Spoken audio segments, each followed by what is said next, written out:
Welcome to Cherry Blossom BL Story, where emotions bloom and stories unfold. Sit back, relax, and enjoy today's chapter. In the shadowed halls of Aetherion Academy, two rival heirs have spent years spilling blood over a poison that killed one father and scarred two houses forever. Elian Voss, sharp-tongued, ruthless, hiding the Omega truth that would destroy his legacy. Draven Blackthorne, dominant alpha, fiercely protective, sworn to bury every Voss alive. They hate each other, they fight like animals, they bruise and bleed and break tables in crowded corridors, until one heat cycle shatters every lie, one possessive bite changes everything. One confession under moonlight turns enemies into mates. What starts as vengeance ends in forever, a forbidden knot, a united house, and two broken boys who finally find home in each other's arms. Chapter 16. Quiet acceptance and jealousy. The Omega wing was quieter than the rest of the academy. Soft scents of lavender and chamomile drifting through the corridors, voices kept low, doors closed early. Kai Blackthorne sat on the edge of his narrow bed, knees drawn up, staring at the empty pill bottle in his palm. The suppressants were gone. He'd miscounted. The next shipment wasn't due for 2 days, and the thought of riding out even the first faint waves without them made his stomach knot. A soft knock. Kai startled. The door cracked open just enough for a pale hand to slip through, dropping a small brown bottle onto the rug before retreating. The door clicked shut again. Kai stared at the bottle. High-grade suppressants, same brand he used, same dosage. He uncapped it with trembling fingers. Inside, 6 pills remained, neatly arranged. No note, no explanation, but he knew. He swallowed one dry, then tucked the bottle beneath his pillow like a secret. For the first time in months, the knot in his chest loosened not from the medicine alone, but from the silent gesture that had come without demand or mockery. Later that week, in the shadowed alcove behind the old astronomy tower, Kai saw them. He hadn't meant to. He'd only wanted fresh air, away from the crowded common rooms, but the low murmur of voices drew him closer. Draven's rough timbre, Elian's sharp, edged drawls softened by something new. Kai pressed himself against the stone wall and peered around the corner. Draven had Elian backed against the ivy-covered archway, one hand braced beside his head, the other cupping the nape of his neck. Elian's fingers were tangled in Draven's shirt, pulling him down even as he tilted his chin defiantly. Their mouths met slow at first, then deeper, hungrier. Draven's thumb brushed Elian's jaw. Elian's nails scraped lightly down Draven's back. When they parted, foreheads resting together, Elian's silver eyes were half-lidded, unguarded. Kai watched for one heartbeat longer than he should have. Then he slipped away, silent as a shadow. Back in his room, he sat on the bed and stared at the ceiling. Something warm settled in his chest, small, tentative, but real. Elian Voss, the sharp-tongued heir who had once humiliated him, who had helped orchestrate so much pain, was now the person who quietly left suppressants on his rug without a word, the person who let Draven hold him like something precious. The person who looked at Draven the way Kai had always hoped someone would one day look at his brother, with fire and surrender and fierce, unspoken devotion. Kai exhaled slowly. He didn't forgive the past, not entirely, but he accepted this present. The next morning, when Elian passed him in the corridor, Kai didn't flinch. Instead, he met Elian's eyes for a single second, steady, quiet, and dipped his chin in the smallest nod of acknowledgement. Elian blinked, startled. Kai kept walking. It was enough. That night, Elian couldn't sleep. The room felt too quiet, too empty. Draven hadn't texted since afternoon, unusual even for him. Elian stared at his phone screen, thumb hovering. "Where are you?" Sent, no reply. 10 minutes later, "Answer me," nothing. Another 5, Blackthorne, still nothing. Elian's stomach twisted. Jealousy, sharp and unfamiliar. He hated it, hated how much space Draven had carved out inside him. He opened the group chat, one of the third. Years had sent earlier some off-campus party at a rented house near the cliffs. Draven's name wasn't tagged, but Elian knew. He always knew. He threw on a dark hoodie, tugged the hood up, and left. The house thumped with bass when he arrived. Lights flashed through windows. Laughter and shouts spilled onto the lawn. Elian slipped inside, moving through bodies like smoke, eyes scanning. He found them in the living room. Draven sat on a low couch near the fireplace, legs spread, one arm slung casually along the backrest. A girl, tall, red-haired, beta scent of vanilla and amber, perched sideways on his lap, laughing at something he'd said.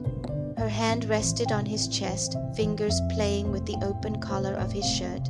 Elian stopped breathing. The room narrowed to that single point.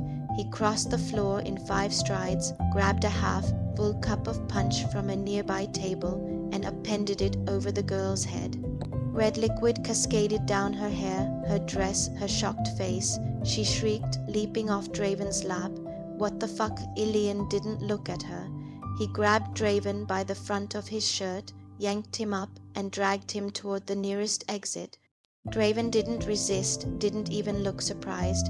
He let himself be pulled through the crowd, out the back door, into the cold night air.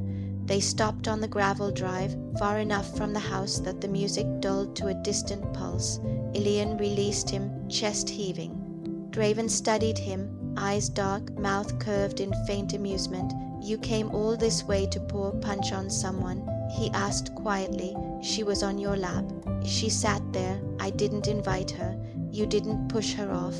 Draven stepped closer. "I was waiting to see how long it would take you to show up." Elian's laugh was bitter. "You're an asshole." "I know." Draven reached out, caught Elian's wrist, pulled him in until their bodies brushed. "But I'm your asshole." Elian glared up at him, furious, humiliated, aching.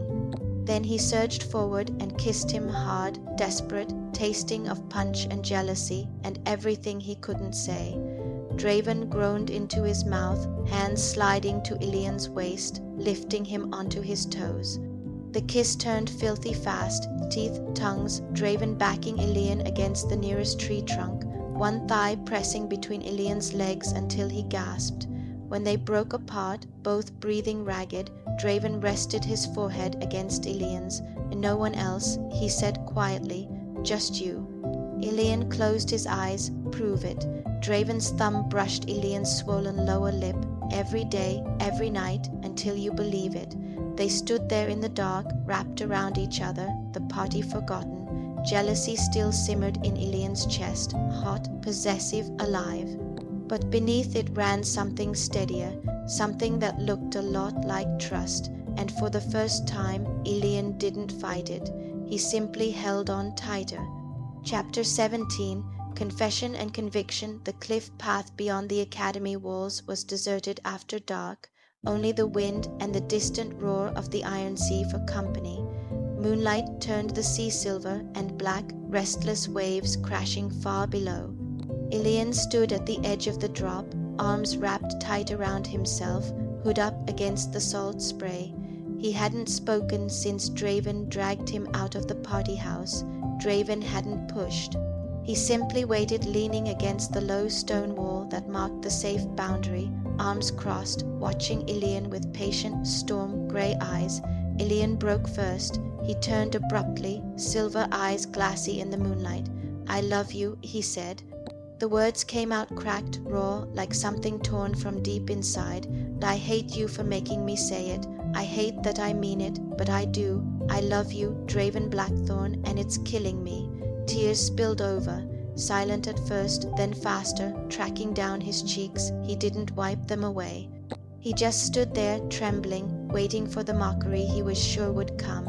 Draven pushed off the wall in one slow motion, crossed the distance, stopped close enough that Elian could feel his warmth against the cold night. "I know," Draven said quietly. Elian's breath hitched. "What?" "I've known for weeks." Draven lifted a hand, brushed a tear from Elian's cheek with the pad of his thumb. "Every time you came to my room at midnight, every time you let me mock you again, even though you cursed me the whole way, every time you poured punch on some girl just because she touched me, I knew. I was waiting for you to admit it to yourself. Elian laughed, wet, broken. You bastard, you pushed me on purpose. Draven's mouth curved, soft, guilty. He pulled Elian against his chest, then arms wrapping around him, one hand cradling the back of his head, the other splayed wide across his back. Elian buried his face in Draven's shoulder, fingers clutching the fabric of his jacket like a lifeline. They stood like that for long minutes, wind whipping around them, sea roaring below. "I love you too," Draven murmured against Elian's hair. "Have for longer than I want to admit. Thought hating you was safer. Turns out it was just foreplay." Elian huffed a watery laugh, romantic. Draven kissed his temple. "Come on, let's go home." The next morning the great hall buzzed. Word had spread. Fast, inevitable, the Voss Blackthorne feud had ended not in blood but in something far more scandalous, affection. Elian and Draven walked in together, shoulders brushing, no attempt to hide it. Elian's collar was turned up to conceal the fresh bite mark. Draven's hand rested low on Elian's back, possessive and unapologetic. Cashin spotted them first. He choked on his coffee, then grinned wide enough to split his face. "Well, fuck me," he called across the table. The Ice Prince finally thawed, and for a Blackthorne, no less. Thorn leaned back, smirking. "Took you long enough, boss. We all saw the way you looked at him during sparring. Like you wanted to eat him alive, or let him eat you. Jury's still out." Elian flipped them off without breaking stride. Draven only smiled slow, satisfied, and steered Elian toward the Voss table like he belonged there. Kai watched from the far end of the Blackthorne bench. He didn't speak. He didn't need to. When Elian glanced his way wary, braced for rejection, Kai simply met his eyes and smiled, small, genuine, warm. Then he looked at Draven with the same quiet adoration he'd always carried for his brother, only now it included the man beside him. Elian exhaled, shoulders dropping a fraction. Draven squeezed his hip once, reassuring, before guiding him to sit. Later that afternoon, Draven found Leora in the east garden. She was pruning roses with vicious precision, thorns drawing thin lines of blood she ignored. When she saw him approach, she straightened, shears still in hand. "Blackthorne," she said coolly. "Come to gloat." Draven stopped a respectful distance away. "Come to tell you I love him." Leora's laugh was sharp. "You love Elian Voss? The boy who spent years tormenting my cousin, humiliating his brother, poisoning every interaction between our houses, and now you love him?" "Yes." She stared at him, searching for the lie, found none. Her hand moved before either of them expected it. The slap rang out crisp and loud. Draven's head snapped to the side. A red imprint bloomed across his cheek. He didn't flinch, didn't step back. He simply turned his face back to her, eyes steady. "I deserved that," he said quietly, "and I'll take as many as you need to give, but it doesn't change anything. I love him. I'm going to marry him. I'm going to protect him, and I'm going to spend the rest of my life making sure no one, especially me, ever hurts him again." Leora's hand trembled. She dropped the shears. They clattered against stone. "You arrogant son of a bitch," she whispered. Draven inclined his head. "Probably." She studied him a long moment, searching his face the way only family could. Then she exhaled, shoulders dropping. "Fine," she said. "But if you ever make him cry again, real tears, not the angry kind, I will bury you where the sea meets the cliff and no one will ever find the body." Draven's mouth curved. "Understood." Leora pulled out her phone, thumbed open a message thread labeled "Uncle Harlan Urgent." She began typing. Draven watched over her shoulder. "Uncle, the Voss Blackthorne feud ends here.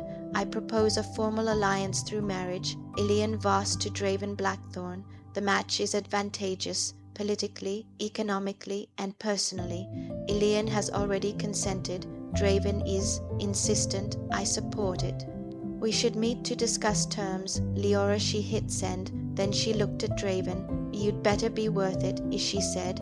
Draven touched the red mark on his cheek and smiled. Slow, certain. "I will be." Outside the garden walls, the wind carried the scent of salt and roses. And somewhere in the Academy's shadowed halls, two rival houses began slowly, painfully, irrevocably, to become one.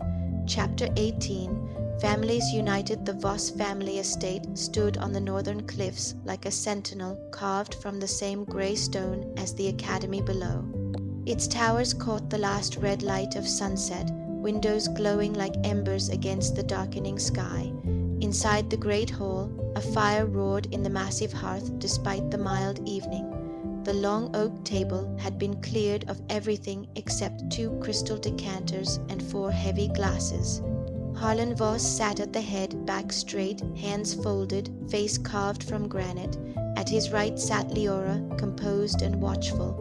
Across from her, Elian stood beside Draven Blackthorne. No one sat yet. The air was thick with old grudges and the faint, unmistakable scent of Omega Elian's true scent, no longer masked by cologne or suppressants. He had chosen to let it show tonight, no more hiding. Harlan's gaze flicked to Elian, first lingering on the unmarked neck, no claiming bite yet. Not until the ceremony, the faint bruises still visible at his collarbone, the way he stood close enough to Draven that their shoulders brushed without shame.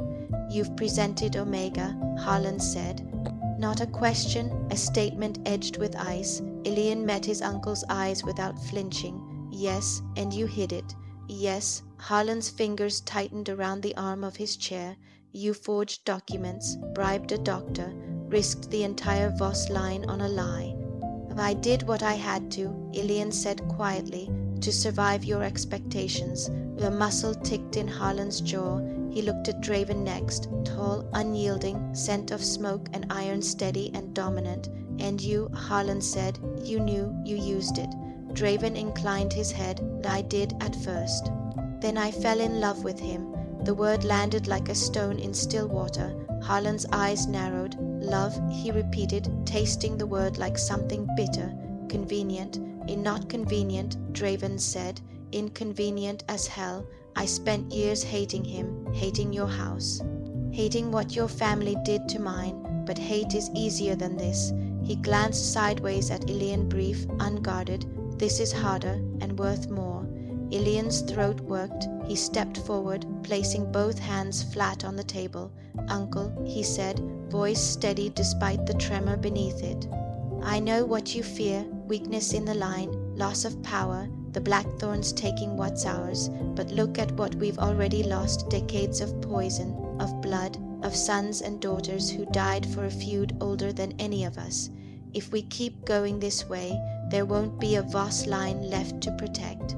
Harlan remained silent. Elian continued. "Draven is alpha, strong, loyal, ruthless when he needs to be. He's protected Kai, his own Omega brother, without hesitation. He's protected me the same way, not because I'm Voss, because I'm his." He paused. "And I want to be his, officially, legally, permanently." Leora spoke then, calm and precise. "The alliance makes strategic sense. Combined forces, shared intelligence networks, unified coastal holdings. The Dominion's border threats are growing: pirates from the Iron Sea, incursions from the eastern principalities. 2 houses standing separate are vulnerable. United, we become untouchable." Harlan's gaze moved between them, Elian's quiet determination, Draven's unflinching calm, Leora's cold pragmatism. He exhaled through his nose. Then he reached for the decanter of aged whiskey and poured 4 glasses. The amber liquid caught the firelight. He pushed one toward Elian, one toward Draven. "You will be claimed before the ceremony," Harlan said. Not a question. Draven nodded once. "Yes. You will not humiliate him. You will not use him. You will treat him as equal partner in this house and in yours." "I will," Draven said, simple, certain. Harlan lifted his glass. "Then the Voss and Blackthorne houses end their enmity tonight.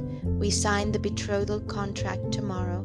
The wedding takes place at the next full moon." He drank. Leora drank, Draven drank. Elian lifted his glass last. His hand shook just once before he steadied it. "To families united," he said softly. They echoed it. The glasses clinked. Outside, the wind howled off the sea. Inside, for the first time in generations, two rival bloodlines shared a drink without poison in the cup.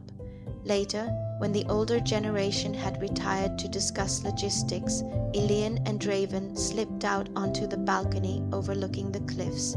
Elian leaned against the stone railing. Draven stood behind him, arms bracketing his body, chin resting on Elian's shoulder. "You convinced him," Draven murmured. "We convinced him," Elian corrected, "and Leora, and Kai." Draven's arms tightened. "Kai likes you. He told me yesterday he thinks you're good for me." Elian huffed a quiet laugh, high praise from the runt. "He's not wrong." Elian turned in Draven's arms until they faced each other. Moonlight silvered Elian's hair, caught the faint scar of old teeth marks on his throat. "Full moon," Elian said, 2 weeks. Draven's thumb traced the line of Elian's jaw. 2 weeks until I bite you in front of witnesses and make it official." Elian's breath caught, nervous. Draven's smile was slow, wicked, tender, terrified. "Good." Elian rose on his toes and kissed him, soft at first, then deeper, claiming. "Because I'm not letting you go." Draven kissed him back, possessive, reverent, forever. Below them, the iron sea roared its ancient song. Above them, the stars watched in silence.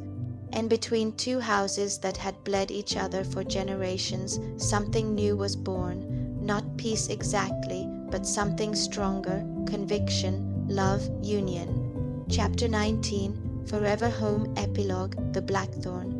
Voss estate sprawled along the gentler southern cliffs, far enough from Aetherion Academy that the spires were only a faint silver line on the horizon. 12 years had softened the stone walls, added ivy that bloomed lavender in spring, and filled the once empty courtyards with the sound of running feet and laughter that carried on the sea wind. Elian stood on the wide terrace overlooking the private cove, arms folded on the railing, watching the two small figures below. Rowan 8, dark-haired and fierce like his alpha father, chased his younger sister Mara across the sand. Mara, 6 and already showing the sharp silver eyes of her Omega sire, shrieked with delight as she dodged Rowan's outstretched hands, silver hair whipping behind her like a banner. Every few steps she glanced back to make sure Elian was still watching. Every time she did, he lifted a hand in the same small wave. Draven appeared at Elian's side without sound, still moving like a shadow when he wanted to.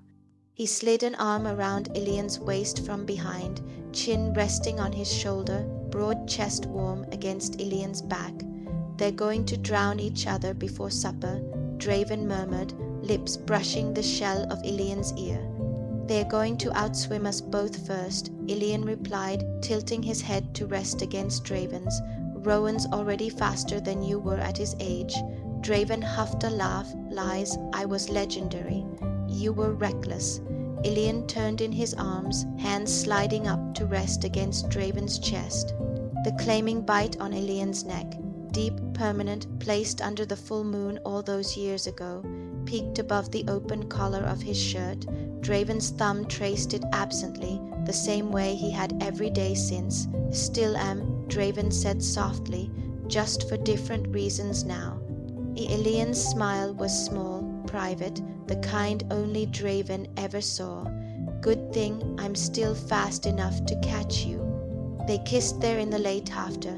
Moonlight, slow, familiar, the kind of kiss that carried 12 years of fights and forgiveness, of nights spent knotted together whispering promises, of mornings waking to small hands tugging at sheets and sleepy demands for breakfast. When they parted, foreheads touching, Elian whispered against Draven's mouth, "I never thought we'd have this." Draven's arms tightened. "I never stopped believing we would." A soft footfall behind them. Kai stepped onto the terrace, taller now, broader in the shoulders, silver hair still long but tied neatly back. At 24, he carried himself with quiet confidence, the timid boy long gone, replaced by an Omega who had learned to stand in his own light without apology. He wore the dark green cloak of House Blackthorne, Voss, the combined crest embroidered over his heart. He didn't speak at first. He simply crossed to Elian, reached into the inner pocket of his cloak, and pressed something small into Elian's palm. Elian looked down. A single sprig of sea lavender freshly picked, tied with a thin black ribbon. The same flower Kai had once worn in his hair as a child, the one Elian had once mocked him for until the words tasted like ash in his mouth. Elian's throat closed. Kai met his eyes steady, warm, unguarded, and dipped his chin in the same small nod he'd given all those years ago in the corridor. Then he leaned in and pressed a brief, brotherly kiss to Elian's temple. No words, none were needed. When Kai pulled back, his gaze flicked to Draven Fond, proud before he turned and jogged down the steps to join the children. Rowan immediately tackled him around the legs. Mara climbed onto his back like he was a tree made just for her. Kai laughed clear, easy, and let them drag him toward the water's edge. Elian stared at the sprig in his hand until his vision blurred. Draven's fingers closed around his, folding the lavender between their palms.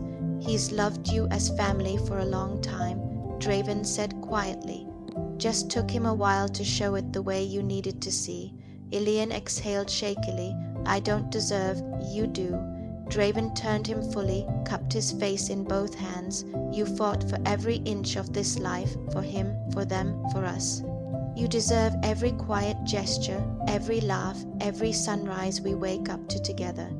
Elian's eyes searched Draven's, searching for the catch, the old cruelty, the lie that had once lived between them.